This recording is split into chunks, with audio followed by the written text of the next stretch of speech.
لبيك اللهم لبيك إن الحمد لبيك اللهم لبیک اللہم لبیک، یہ کالا رنگ کا وہ ڈھانچہ ہے جسے دیکھ کر دنیا دنگ رہ جاتی ہے۔ یہ صرف پتھروں سے بنی عمارت نہیں بلکہ اس کے اندر صدیوں پرانے راز چھپے ہیں جن کا سیدھا تعلق انسان کے خون اور آپ کے دل کی دھڑکن سے ہے۔ آج ہم اسی راز سے پردہ اٹھانے جا رہے ہیں جو شاید آپ نے پہلے کبھی محسوس نہ کیا ہو۔ اگر ہم وقت کے پہیے کو پیچھے گھمائیں تو کعبہ کی کہانی حضرت ابراہیم سے شروع نہیں ہوتی، بلکہ اس کی بنیاد تو انسانیت کی شروعات یعنی حضرت آدم کے دور میں ہی رکھی گئی تھی۔ سب سے پہلے آدم نے ہی یہ مقدس گھر عبادت کے لیے بنایا گیا تھا، مگر وقت گزرتا گیا اور پھر حضرت نوح کے زمانے میں وہ خوفناک طوفان آیا جس نے پوری دنیا کو پانی میں ڈبو دیا۔ اس طوفان کی تباہی میں خانہ کعبہ بھی مٹ گیا اور صدیوں تک صرف اس کے نشان باقی رہے جن کی خبر صرف اللہ کے نیک بندوں اور فرشتوں کو تھی۔ صدیوں گزر گئے اور پھر دنیا میں ایک ایسے شخص کا ظہور ہوا جسے اللہ نے اپنا دوست یعنی خلیل کہا۔ یہ تھے حضرت ابراہیم۔ ان کی محبت کا یہ عالم تھا کہ اپنے رب کی خوشی کے لیے وہ اپنی سب سے پیاری چیز بھی قربان کر دیتے۔ ہمیشہ تیار رہتے تھے۔ جب وہ فلسطین میں مقیم تھے تو انہیں اللہ کا حکم ملا کہ وہ اس پرانے گھر کو دوبارہ تعمیر کریں۔ انہوں نے وہ پرانے نشان تلاش کیے اور وہیں پر دوبارہ عمارت بنانے کا کام شروع کیا۔ یہ منظر بہت ہی روحانی تھا، جب حضرت اسماعیل پہاڑوں سے پتھر لا رہے تھے اور حضرت ابراہیم اپنے ہاتھوں سے ان پتھروں کو جوڑ کر دیوار کھڑی کر رہے تھے۔ جب دیواریں اونچی ہو گئیں تو حضرت ابراہیم ایک بڑے پتھر پر کھڑے ہو گئے تاکہ اوپر تک ہاتھ پہنچ سکے۔ حیرت کی بات یہ ہے کہ ان کے پیروں کے نشان پتھر پر نقش ہو گئے جو آج بھی مقام ابراہیم کے طور پر کعبہ کے سامنے موجود ہیں اور لوگ اسے دیکھتے ہیں۔ جب ساخت مکمل ہو گئی تو ایک خاص نشان کی ضرورت تھی۔ تب جبرائیل علیہ السلام جنت سے ایک سفید چمکدار پتھر لے کر آئے جسے آج ہم حجر اسود کہتے ہیں۔ حضرت ابراہیم نے اسے کونے میں لگا دیا۔ روایات کے مطابق شروع میں یہ دودھ کی طرح سفید تھا، مگر انسانوں کے گناہوں کو اپنی جگہ جذب کرتے کرتے آج یہ سیاہ ہو چکا ہے۔ جب باپ بیٹے یہ گھر بنا رہے تھے تو ان کی زبان پر یہی بات گردش کر رہی تھی۔ دعا یہ تھی کہ اے ہمارے رب، ہماری اس کوشش کو قبول فرما اور ہماری آنے والی نسلوں میں ایسی قوم پیدا کر جو تیری فرما بردار ہو۔ اس وقت جو کعبہ بنایا گیا تھا وہ آج کی طرح چوکور یعنی سکوائر نہیں تھا، بلکہ مستطیل نما تھا، اور جو حصہ آج باہر ہے جسے حتیم کہتے ہیں وہ اس وقت کعبہ کے اندر شامل تھا۔ اس کے 2 دروازے ہوا کرتے تھے، ایک آنے کے لیے اور ایک جانے کے لیے، اور اونچائی بھی آج کے مقابلے کم تھی۔ وقت کا پہیہ چلتا رہا اور اسماعیل کی اولاد وہاں بستی گئی اور کعبہ کی دیکھ بھال کرتی رہی، مگر آہستہ آہستہ لوگوں کے دلوں میں ملاوٹ آ گئی اور جس گھر کو ایک خدا کی عبادت کے لیے بنایا گیا تھا وہاں لوگوں نے بت رکھنا شروع کر دیے۔ پھر سال 570 عیسوی کا وہ وقت آیا جو تاریخ میں درج ہونے والا تھا۔ یہی وہ سال تھا جب آخری نبی کی ولادت ہونے والی تھی۔ یمن کا ایک طاقتور بادشاہ جس کا نام ابرہہ تھا، اس نے دیکھا کہ لوگ یمن کے خوبصورت گرجا گھر کو چھوڑ کر مکہ کے سادہ سے گھر کی طرف کیوں جا رہے ہیں۔ حسد میں اس نے فیصلہ کیا کہ وہ کعبہ کو ہی ختم کر دے تاکہ لوگ مجبوراً یمن آئیں۔ ابرہہ نے ایک ایسی فوج تیار کی جس میں بڑے بڑے ہاتھی شامل تھے۔ عرب کے لوگوں کے لیے یہ منظر بہت ڈراؤنا تھا کیونکہ ان کے گھوڑے بھی ہاتھیوں کو دیکھ کر گھبرا جاتے تھے۔ وہ تکبر میں مکہ کی طرف بڑھا اور راستے میں کئی قبائل کو روندتا چلا گیا۔ اسی دوران اس نے مکہ کے سردار عبد المطلب کے کچھ اونٹ پکڑ لیے۔ جب عبد المطلب اپنے اونٹ لینے گئے تو وہ حیران رہ گئے۔ انہوں نے کہا کہ میں یہاں تمہارا سب سے مقدس گھر توڑنے آیا ہوں اور تمہیں اپنے جانوروں کی فکر ہے۔ تب عبد المطلب نے ایسی بات کہی جو تاریخ بن گئی۔ انہوں نے کہا کہ میں ان اونٹوں کا مالک ہوں، اس لیے میں حفاظت کر رہا ہوں، اور جہاں تک اس گھر کا سوال ہے اس کا بھی ایک مالک ہے جو خود اس کی حفاظت کرے گا۔ تم میرے جانور واپس کرو اور جو چاہو کرو۔ इब्रा ने ऊंट वापस किए और गुरूर से आगे बढ़ा। अब्दुल मुत्तलब ने काबा के दरवाजे को पकड़कर दुआ की कि ए रब, एक मामूली इंसान भी अपने घर की हिफाजत करता है, आज तू भी अपने घर की हिफाजत कर।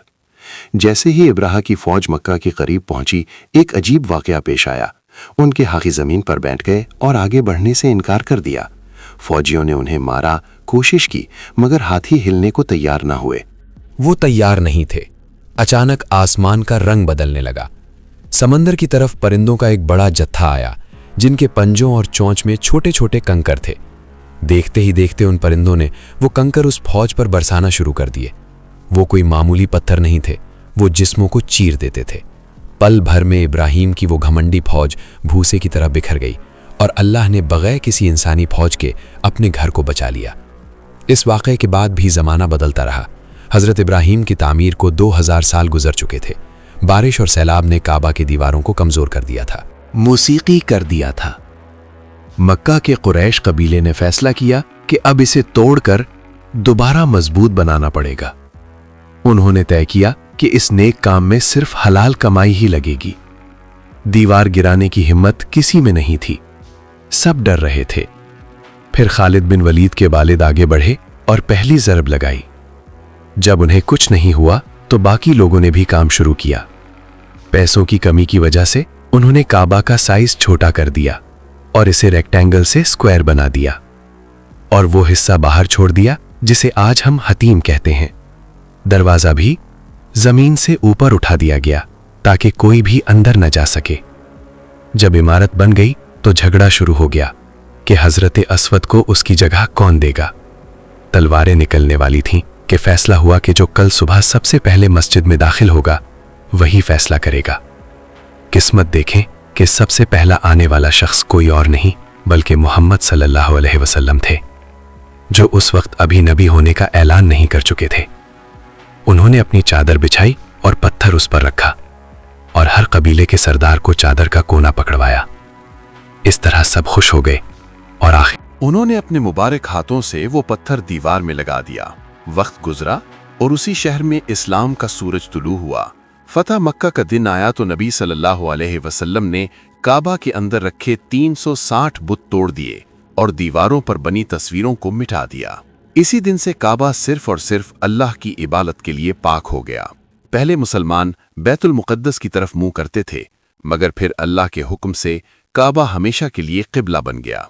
लेकिन काबा की आजमाइश अभी ख़त्म नहीं हुई थी।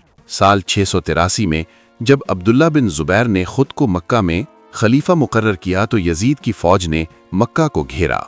उन्होंने पहाड़ों से आग के गोले बरसाए, जिससे काबा का गिलाफ जल गया और दीवारें टूट गईं। मगर कुदरत का खेल देखो कि अचानक यजीद की मौत हो गई और फौज वापस चली गई। उसके बाद अब्दुल्ला बिन ज़ुबैर ने काबा को बिल्कुल वैसा ही बनाया जैसे हज़रत इब्राहीम ने बनाया था, यानी मुस्ततील शक्ल और 2 दरवाजे वाला। मगर ये सुकून ज्यादा देर न रहा।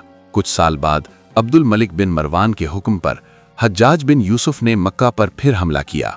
इस बार हमला और भी भयानक था। कई हफ्तों तक पत्थर बरसाए गए।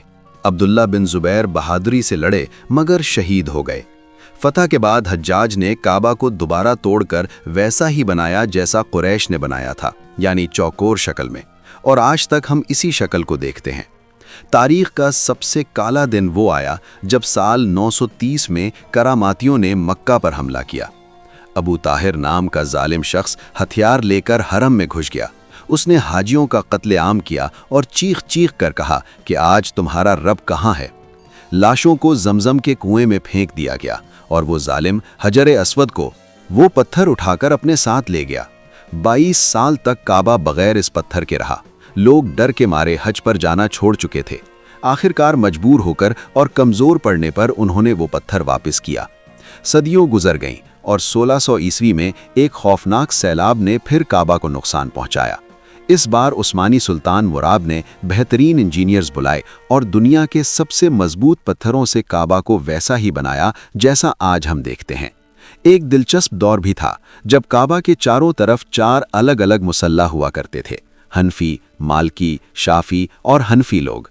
हर एक अपने इमाम के पीछे अलग नमाज पढ़ता था। लेकिन 1924 में जब किंग अब्दुल अजीज ने मक्का फतह किया तो उन्होंने इस फिरका वारियत को ख़त्म किया और हुक्म दिया कि सब मुसलमान एक ही इमाम के पीछे नमाज पढ़ेंगे। जदीद दौर में 1979 में एक बड़ा वाक़या पेश आया जब जोहेमान नाम का एक बागी अपने साथियों के साथ हरम पर कब्जा कर दिया। वो दावा कर रहा था कि मेहदी आ चुके हैं।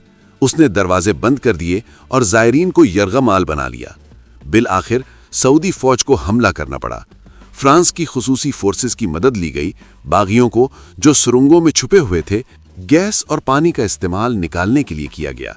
2 हफ्ते की खूनी जंग के बाद हरम को आज़ाद कराया गया। इन तमाम खूनी वाक़यात के बावजूद काबा के कुछ ऐसे साइंसी पहलू हैं जो इंसान को सोचने पर मजबूर कर देते हैं। सदियों पहले जब कोई जीपीएस नहीं था, तब भी समंदरी जहाज काबा को सेंटर पॉइंट समझकर रास्ता ढूंढते थे। आज साइंस कहती है कि काबा के इर्द गिर्द मैग्नेटिक फील्ड्स का तवाजुन बहुत खास है। शायद इसीलिए वहां जाने वाले को एक अजीब सा सुकून मिलता है। जरा गौर करें, मुसलमान काबा के गिर्द उल्टा घूमते हैं, यानी काउंटर मौसीकी, घड़ी की सुई के मुखालिफ सिमत। और ये सिर्फ वहां नहीं होता, बल्कि पूरा कायनात इसी उसूल पर चल रहा है। जमीन अपनी महवरी गर्दिश घड़ी की सुई के मुखालिफ सिमत में करती है। इलेक्ट्रॉन न्यूक्लियस के गिर्द इसी सिमत में गर्दिश करते हैं और हमारी कहकशां भी इसी तरह घूमती है। मुसलमान जब तवाफ करते हैं तो वो दर हकीकत कुदरत के इसी बहाव के साथ जुड़ जाते हैं। हजारों लोग जब एक साथ एक ही सिमत में घूमते हैं तो वहां एक जबरदस्त तवानाई का मैदान बनता है। सूफी कहते हैं कि जैसे काबा के चक्कर लगाए जाते हैं, वैसे ही इंसान का दिल भी एक काबा है। नबी सल्लल्लाहु अलैहि वसल्लम ने भी फरमाया कि मोमिन का दिल अल्लाह का घर है। साइंस ने भी तस्लीम किया है कि हमारे दिल के चारों तरफ खून का बहाव भी इसी काउंटर क्लॉकवाइज सिमत में होता है, यानी इंसान के अंदर भी एक तवाफ चल रहा है। गोल्डन रेशो, जो कि 1.618 है, ये दुनिया की हर खूबसूरत चीज़ में पाया जाता है, चाहे वो फूल हो या कहकशां। हैरत की बात यह है कि नॉर्थ पोल और साउथ पोल से काबा की दूरी का तनासब निकाला जाए तो वो भी यही गोल्डन रेशो बनता है।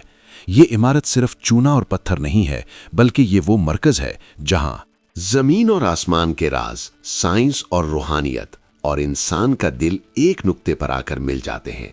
हजारों साल की लड़ाई झगड़े, हमले और खून खराबे के बावजूद ये काला ढांचा आज भी वैसा ही खड़ा है, अपनी जगह पर मजबूत, जैसे कह रहा हो कि दुनिया बदल सकती है।